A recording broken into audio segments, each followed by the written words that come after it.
Hi, this is Sandy Brosam talking about grief. Today I would like to talk about the emotional roller coaster of grief. I would like to take you on a ride with me through the roller coaster.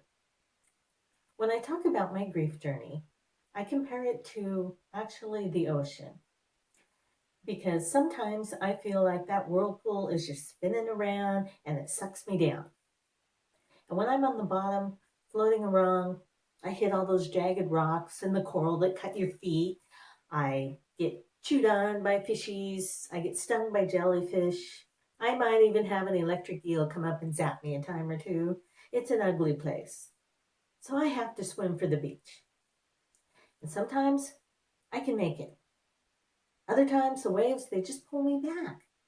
And I'm back there, down there, drowning, floundering around, stuck on the bottom again. So I'll swim for the top and I'll get back up there.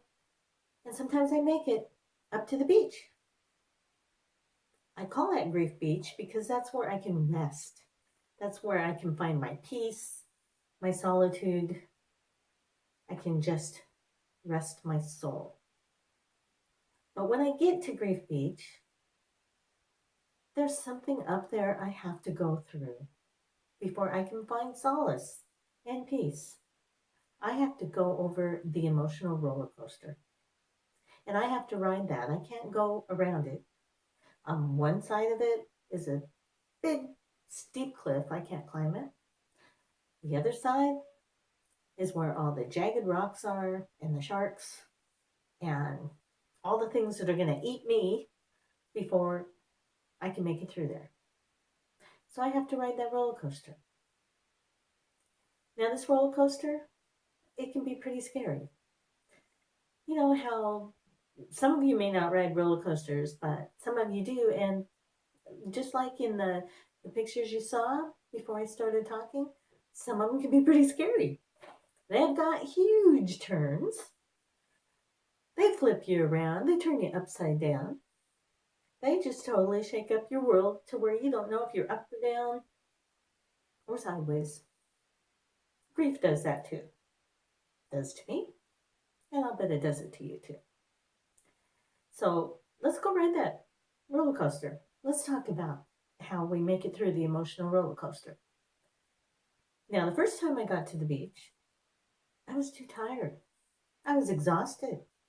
I had spent all this time fighting to get to the beach. I got there and I had nothing left. I could not go on that emotional roller coaster. I wanted to go back. I was going to go back in the ocean. I knew what I was fighting there. That roller coaster, it was scary. But I had a friend and she said, I can't ride that roller coaster for you, but I'll be here when you get back. She gave me a yank and she spun me around and she said, you go there.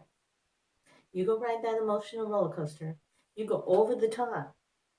And when you come back down, I'll be over here. So, I can't ride it for you. You go ride it. And then we'll walk the beach and go watch the sunset together. So, I went to that roller coaster. And you can ride it with me too. First time I got on it, it was pretty scary. It had a lot of really steep ups. And then you go across the top and then down really fast. And those emotions, and they are on you like lickety split. You think you got them handled, and then here comes a sharp curve, and your brain just went that way, but your heart went that way. And I was terrified of that. But I made it. I made it through those turns, but I was so scared. I was hanging on really tight, and I squinted my eyes shut, and I didn't want to look because I was so scared. The first time I rode that roller coaster, I was 21 years old. I didn't even know what it was really like to be an adult. And I had to ride the grief roller coaster. And it terrified me. I was so scared that when I got to the spot that I could get off and I could get to that gate to Grief Beach, and I could go find my piece, I missed it. And I had to go around again. And then I was so upset that I missed it that on one of those really sharp turns, I fell off. So now I'm down there in the sand and I have to walk all the way back and get back on because you can't go out the gate until you ride the ride. So the second time, I'm ready for it because I know that turn that dumped me off. I know where my grief got so bad, I gave up. And when I gave up is when I fell off. And we all can make that choice. We can choose to hang on and ride it out and work through it, or I can jump or fall off.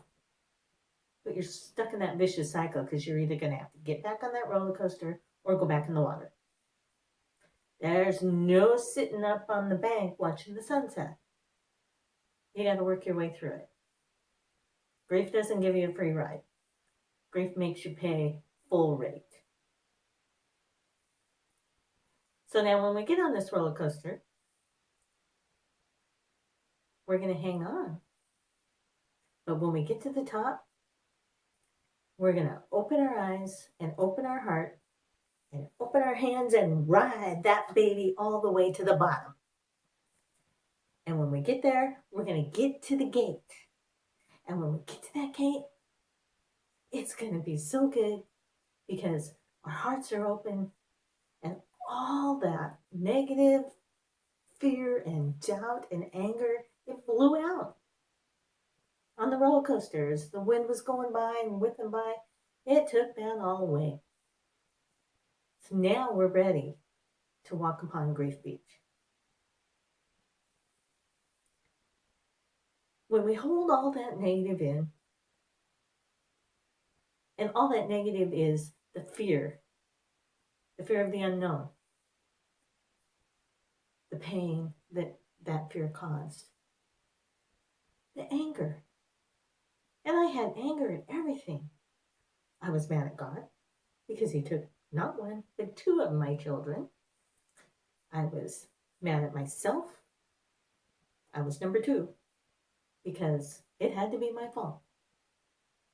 I had heard, yes, good things happen to bad people. Bad things happen to good people.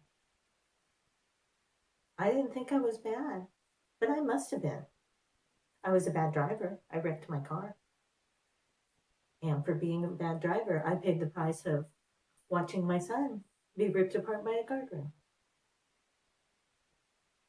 I can't even explain how horrific that was. And then I gave birth to a baby with cancer. Even though my parents owned a health food store, I didn't even take an aspirin. I did everything that all the books said you do to have a healthy baby. I lived in the country. We grew a garden. Healthy food was really important to me. And yet I had a child with cancer. His cancer was an embryonic cell that didn't grow into an embryo. So he had cancer from birth. Of course I blame myself. Who else could I blame? I couldn't accept that it just happened, that it was the plan. No, it was something I did. And the funny thing is, my husband at that time, he blamed himself. He was sure that it was some of the drugs he took when he was in high school. Even though this was years past that. I was like, yeah, it had to be something I was experimenting with in high school. I had the bad seed. So we had this shared guilt. So we both got to ride that roller coaster. Anybody who loses anyone they love, it doesn't have to be a child. It's just anybody you love is going to put you on that roller coaster. So you have the choice. Hang on.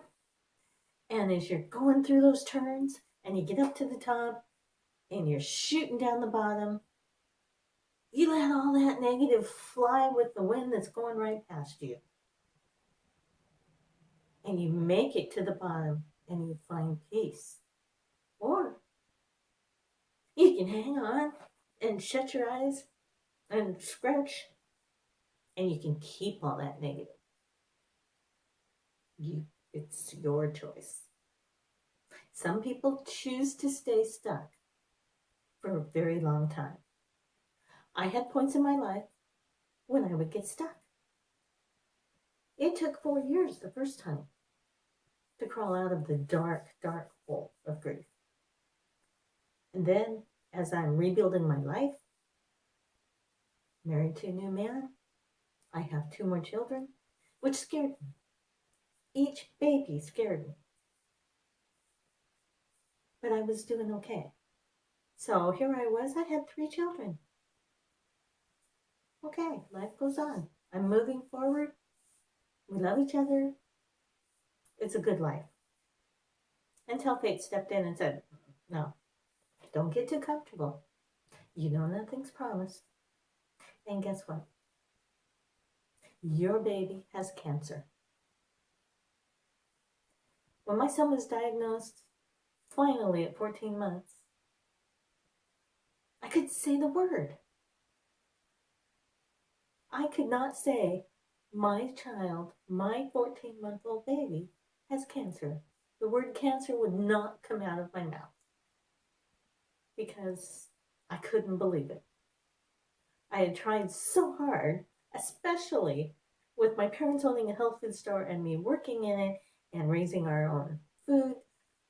My in-laws had cows and milk. I mean, I was Mother Earth. And I learned that it really doesn't matter. We can take care of ourselves, but if our time's up, our time's up, no matter what we do. I tried to bargain with God. I tried to trade Brandon places in the hospital. I begged every single day, please, God, let him live. Take me. Let him live. But that didn't happen. So when Brandon died, 3 months after he was diagnosed, after the horrors of childhood cancer treatment, and I will tell you back then, was not the same as it is now.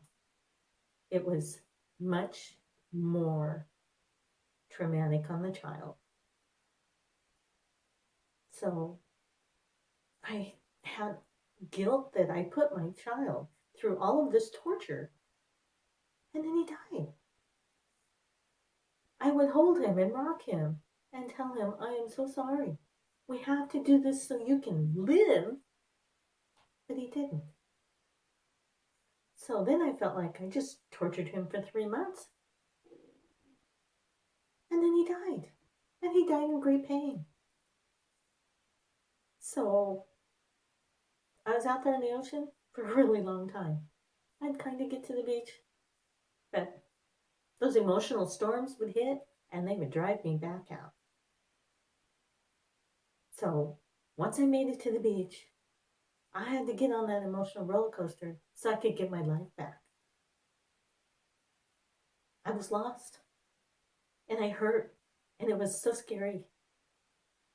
And it came to a point where I had hurt so long, pain becoming a part of me. And I was afraid to let go of it because who was I without pain? That is all that I had known. Who was I to be a happy person? And could I be happy? How can I be happy? I have 2 dead children. How can I ever want to smile again? Yes, I have 2 living children. And I can be happy with them. But I kept them over here. Because I was too afraid to bring them here. Because I didn't know if I was strong enough to survive losing them. And in my crazy grief-stricken mode, part of me said, you let go and you loved Terry with all your heart. He was your firstborn. And then you were afraid when you had Billy, but you finally let go. And then you had Brandon and you just loved them. you were a mom. And then fate stepped in and said, no, this one you don't get to keep him. So as a defense mode, I guess for myself, it was like, oh, I can't let them in because they're going to die. So if I put them right there, they'll stay safe. Because apparently, right here is not a safe place for my children. And I lived that way for quite a while. It was part of my journey, my growth. And when I was finally able to just let go and let love come back into my heart, I became a new person. Grief changed me, and grief has affected every single decision I have ever made as an adult. But love set me free. And it was riding that emotional roller coaster and making it up over the top so that I could go down the other side. So when you feel like you're at rock bottom, remember that you just have to make it to the top again. And when you get over it, you get to go to Grief Beach. And I wrote a song about Grief Beach. It's here on my YouTube channel. And it's the story of my grief journey. How the storms pull us back, but yet we can climb back because we get stronger. It never gets easier. You don't ever move on. You know, that all of us that are grieving, we know what it feels like when someone says, would you just get over it and move on? That's not going to happen. We can move forward. We're not going to move on. We are always going to be a parent to that child we lost. And if you lost a spouse, you're always going to love that person. You're not going to stop loving them because they died. They're right here in your heart. And when you can learn to take your physical relationship that you had with whoever you lost, be it a child, a parent, a spouse, and make it a spiritual relationship, then you're going to be okay. And that's what I had to do. I had to take my empty arms and put them here and feel the love of my babies that were gone right here in my heart. I feel the love of my mom too. I miss her. And I know she's right here. And the signs of your loved ones, they're there if you see them. If you believe that there's more to life than just this earth. I hope that you do, because it makes it a whole lot easier to live feeling that your loved ones are safe and free of pain, and that you'll see them again someday. I know not everybody believes that. Some people believe that when life is over here, you're done. That may be. None of us know for sure. And I don't judge anyone. I'm just saying, for you to have a more full life and to really live your life, you gotta go over the emotional roller coaster so you can make it to Grief Beach. But when you get to Grief Beach, I'll be right there waiting for you. And we'll sit and watch the sunset together.